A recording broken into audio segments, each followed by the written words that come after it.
Hello, welcome back again.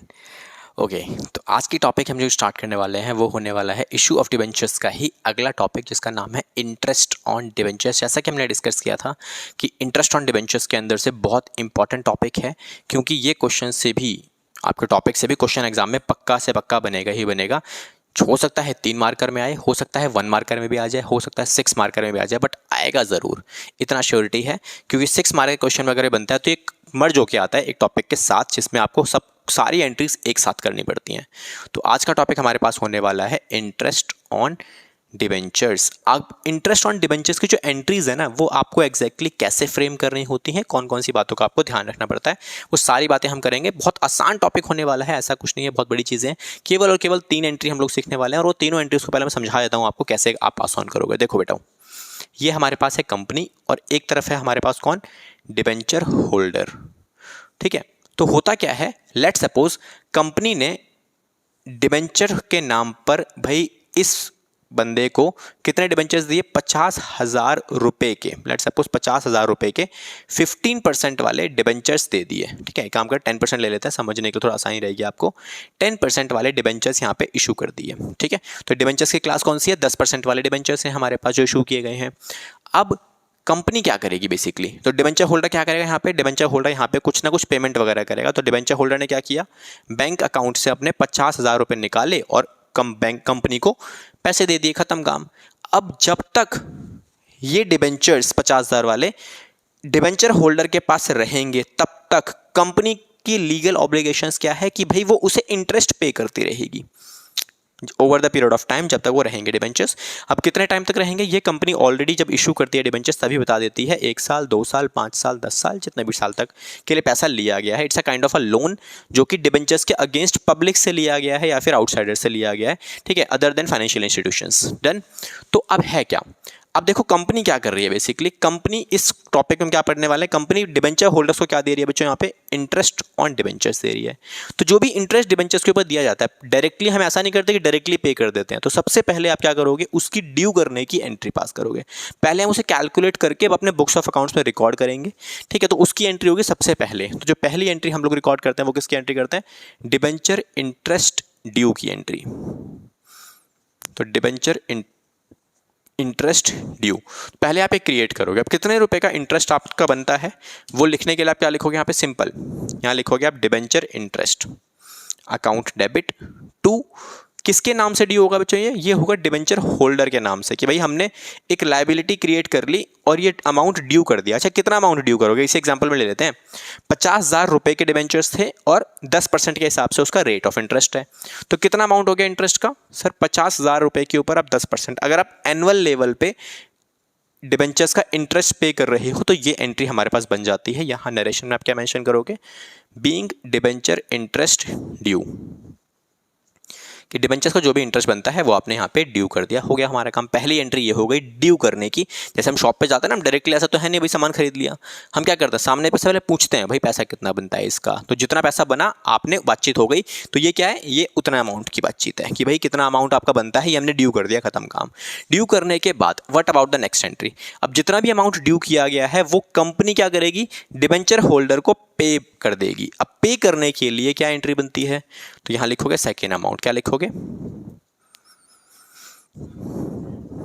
Interest paid to debenture holder.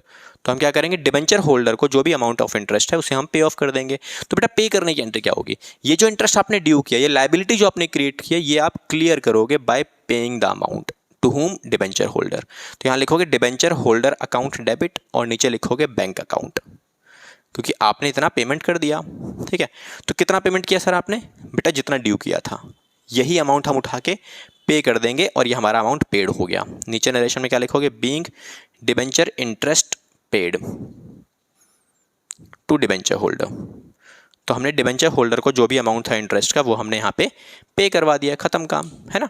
उसके बाद next क्या, अब नेक्स्ट हमारे पास क्या है, हम पूरे साल में आपने जो भी खर्चा किया, अब देखो ये जो आपका अमाउंट है, ये जो अमाउंट मैंने बताया आपको, ये क्या है बेटा, ये वाला अमाउंट जो क्या है, ये एक तरीके का एक्सपेंस है, किसके लिए, कंपनी के लिए एक्सपेंस है, तो इस अमाउंट को ट्रांसफर भी करना पड़ेगा आपको। ट्रांसफर कहाँ करोगे? ट्रांसफर करोगे वहाँ जहाँ इसकी ज़रूरत है। ज़रूरत कहाँ पे है? बिजनेस का प्रॉफिट एंड लॉस जहाँ कैलकुलेट किया जाता है, जिसको बोला जाता है स्टेटमेंट ऑफ P&L। तो हमें क्या करना है? हमें ये पूरा अकाउंट, ये वाली पूरी साइड, ये डेबिट वाली साइड जो है, पूरी अमाउंट उठा के ट्रांसफर करनी पड़ेगी स्टेटमेंट ऑफ P&L के अंदर। तो उसकी एक लास्ट एंट्री आप पास करोगे, तो यहाँ लिखोगे interest paid to debenture holder, जो भी आपने पे किया, transferred to statement of P&L। अब बेटा ट्रांसफर कहाँ करोगे आप? यही मुझे सीखना है कि ट्रांसफर कैसे करना है, कहाँ करना है, क्या एंट्री होती है। तो मुझे बताओ, स्टेटमेंट ऑफ P&L में खर्चे कहाँ रिकॉर्ड होते हैं सर? डेबिट साइड पे, है ना। तो ये अमाउंट क्या करोगे आप? यहाँ से उठा के डेबिट साइड पे, इस अकाउंट के डेबिट साइड पे आप उसे ट्रांसफर कर दोगे। तो बच्चों एंट्री क्या बनती है? तो बेटा एंट्री हमारे पास बननी चाहिए स्टेटमेंट ऑफ P&L डेबिट, क्योंकि उसके डेबिट साइड पे ट्रांसफर करोगे ना, क्योंकि एक्सपेंसेस को हमेशा डेबिट किया जाता है। और जब आप इसे ट्रांसफर कर रहे हो तो ये अपनी जगह से हट जाएगा, कैंसिल हो जाएगा। तो क्या करोगे आप? इसे डेबिट साइड से हटाकर क्रेडिट साइड पे डाल दोगे, डिबेंचर इंटरेस्ट अकाउंट। तो जो भी इंटरेस्ट आपने पे किया है पूरे साल में 5,000 रुपये का, वो सारा अमाउंट उठा के आपने क्या कर दिया? यहाँ पे ट्रांसफर कर दिया। यहाँ लिखोगे being debenture interest transferred, being debenture interest transferred to statement of P&L, to statement of P&L। अब पॉइंट आता है ट्रांसफर कब करते हो आप? बेटा ये चीज ध्यान रखनी है कि ये एंट्री कब होगी? एट द ईयर एंड, ठीक है। जब साल खत्म हो जाएगा तब इसे एंट्री पास ऑन करोगे, ठीक है। जैसे एग्जांपल में मैं आपको देता हूं भाई, कि भाई देखो ये डाटा है आपके पास, यहां से आपका साल शुरू होगा 2022 का, और ये साल खत्म कब होगा बच्चों? 2023 में। अब कंपनी ने ये डिसाइड किया है कि हम इंटरेस्ट की पेमेंट करेंगे, और वो एनुअल बेसिस पे करेंगे। तो एनुअल बेसिस पे करोगे मतलब यहाँ पे इस डेट पर ये तीनों एंट्री पास हो जाएंगी। पहले आप क्या करोगे? इंटरेस्ट ड्यू करोगे इसी डेट पर, फिर इंटरेस्ट की पेमेंट भी करवा दोगे इसी डेट पर। अब साल का एंड तो चल ही रहा है ना आपका, तो ये जो ट्रांसफर करने वाली एंट्री है ये भी आप कब करोगे? इसी डेट पर ट्रांसफर कर देना, खत्म का। बिकॉज इसी डेट पर तो हम क्या करते हैं? प्रॉफिट की कैलकुलेशन करते हैं। तो सारी वैल्यूज इसी डेट पर ट्रांसफर कर दी जाएंगी अगर एनुअल मोड पर आपने इंटरेस्ट का पेमेंट किया है तो। ये बात ध्यान रखनी है, ठीक है। तो इतना ही केस है हमारे पास, इतना ही टॉपिक है, और इसके अलावा कुछ नहीं है इंटरेस्ट ऑन डिबेंचर्स के अंदर। यही 3 आपको एंट्रीज पास ऑन करनी पड़ती हैं। अगर किसी क्वेश्चन में अगर रिपीटेड मोड पे क्वेश्चंस बन जाता है, लाइक क्वेश्चन बोलता है कि जो हम इंटरेस्ट पे करते हैं वो एनुअल बेसिस पे नहीं करते, वो हाफ ईयरली बेसिस पर किया जाता है। तो हाफ ईयरली में कौन सी बड़ी बात है? तो हाफ ईयरली यहाँ मिड में कहीं पे हम क्या करेंगे बच्चों? 1 अक्टूबर को, या फिर इसे बोलते हैं हम 30 सितंबर, 30 सितंबर को, 30 सितंबर को हम 6 महीने में इंटरेस्ट पे करते हैं। तो ठीक है, 6 महीने इधर, 6 महीने इधर। तो यहाँ पर 2 एंट्री पे होंगी। पहली एंट्री ड्यू की होगी, फिर पेड वाली एंट्री हो जाएगी, क्योंकि पहले आपने ड्यू किया फिर पे कर दिया, मतलब ये ड्यू और ये पेड। क्या फर्क आएगा? एंट्री सेम रहने वाली है। जब इंटरेस्ट की कैलकुलेशन होगी यहाँ पे, तो यहाँ पर आप क्या करोगे? 6/12 और कर देना, बिकॉज इंटरेस्ट 6 महीने का है। ये वाले 6 महीने का वैल्यू जो आएगी वो लिख देना।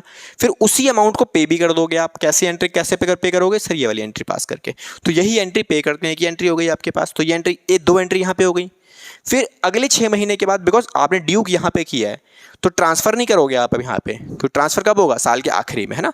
ड्यू करने के बाद अगली इंस्टॉलमेंट इंटरेस्ट की कब रिकॉर्ड होगी? वो यहाँ पे रिकॉर्ड होगी। तो यहाँ पर दोबारा से एंट्री होगी आपकी किस चीज़ की? ड्यू की और पेड की एंट्री।